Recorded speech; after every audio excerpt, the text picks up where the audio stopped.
Dhaulagiri and the Kalinga War, the turning point in Indian history. In the ancient landscape of eastern India, around 261 BCE, Maharaja Ashoka, ruler of the vast Mauryan Empire, launched a massive campaign to conquer an independent region on the east coast known as Kalinga. This territory corresponds to parts of present-day Odisha and northern Andhra Pradesh. The war was one of the fiercest battles recorded in early Indian history. Ashoka's own inscriptions, especially the Kalinga Rock Edict, reveal that the fighting was extraordinarily brutal. Tens of thousands were killed, many more were taken captive, and the bloodshed was unprecedented.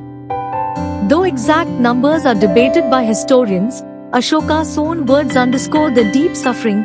Beloved of the gods, King Piyatsi, Ashoka, conquered the Kalingas.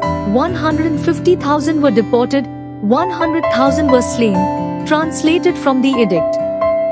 This testimony is significant because it comes directly from the emperor himself, indicating not only the scale of the conflict but also his later remorse.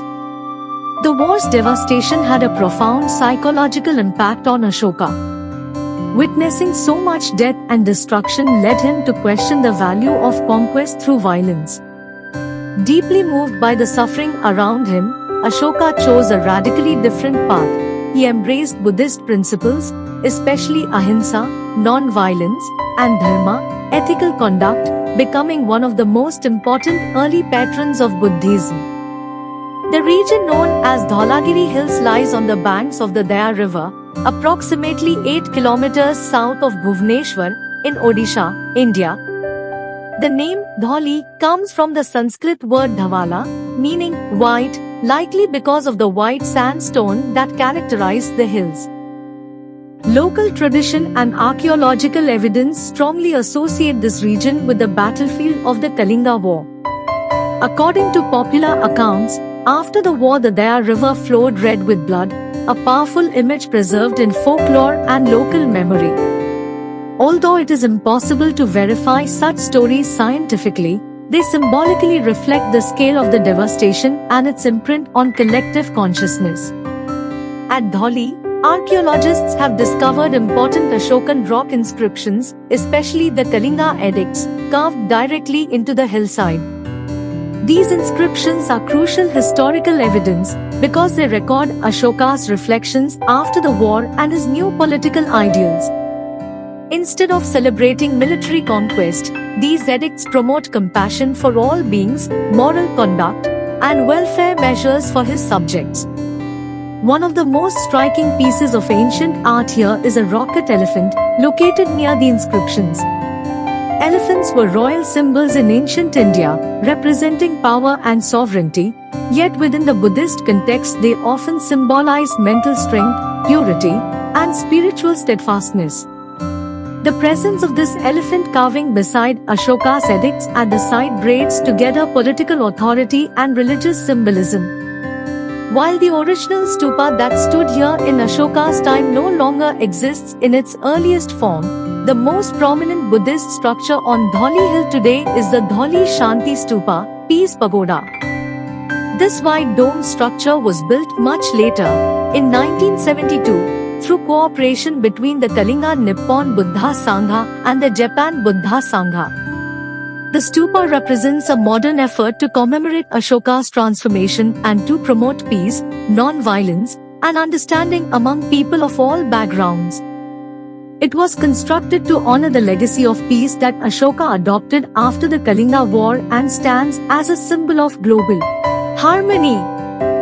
Though the stupa is a later addition, its location is meaningful.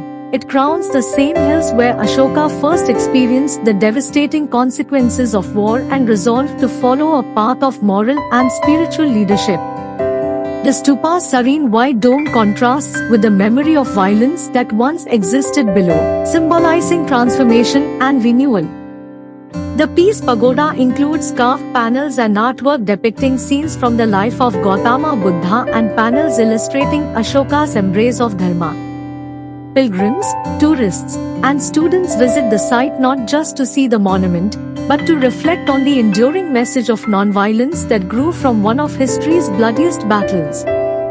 The primary historical evidence connecting Dholi to the Kalinga War comes from Ashokan edicts. These are among the earliest written documents in Indian history and are located in different parts of the former Mauryan Empire.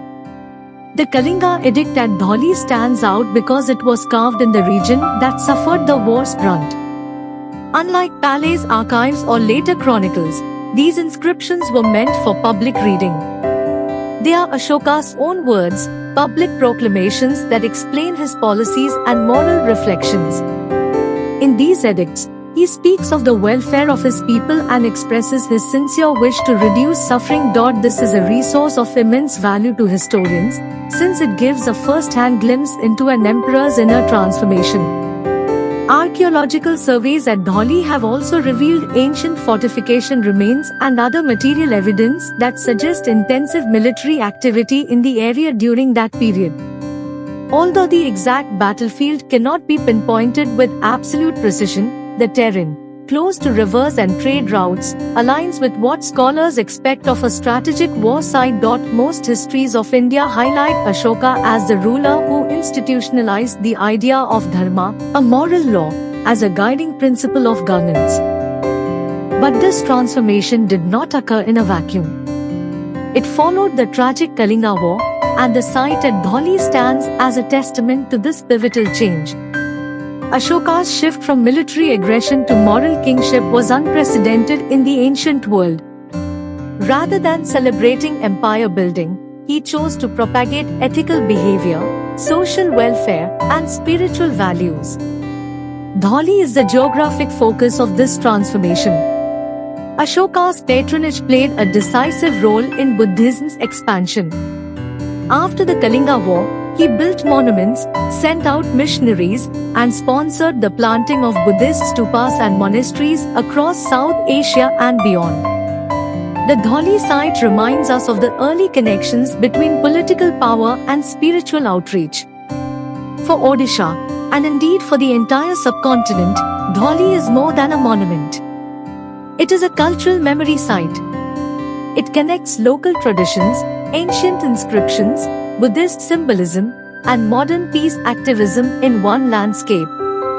Today, the Peace Pagoda at Dholi is a global symbol. It draws visitors not just from India, but from around the world, people who come to reflect on how a moment of violence transformed into a message of peace. In a world often marked by conflict, Dholi's legacy remains deeply relevant. Thank you for listening to our article. Please like, share and subscribe to our channel for more such informative videos.